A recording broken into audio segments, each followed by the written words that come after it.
It's a basic concept in Russian that when a noun appears in a given case, any adjectives or other modifiers will agree with it for case. That is, they'll have endings to show that they're in the same case. For example, в университете, в большом университете, в этом большом университете. Universitet here has the masculine singular prepositional noun ending, je. So in order to match that noun, большой and этот also take masculine singular prepositional endings. But you'll notice that they don't look like the noun ending. Even though noun and adjective endings for a given case may look different, they do need to match, and you'll see this pattern repeated over and over in Russian.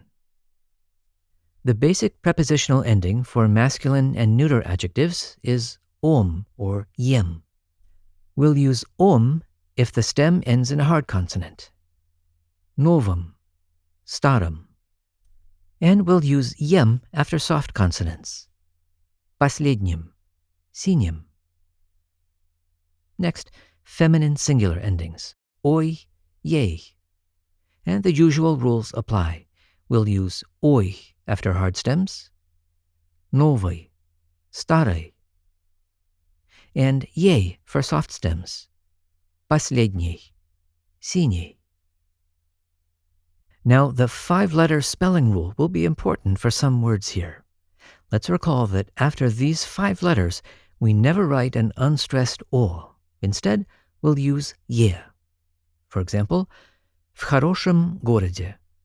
We don't write unstressed o after sh, so we spell хорошем with ye.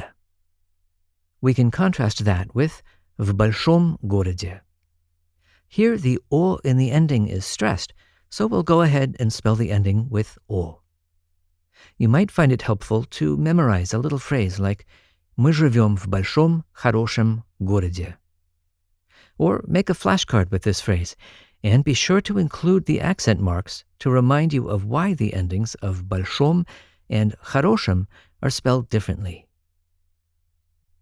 Other modifiers in the prepositional case will also change, and they'll have endings that look almost exactly like those adjective endings. Этом, этой, том, той, одном, одной. Моем, моей, твоем, твоей.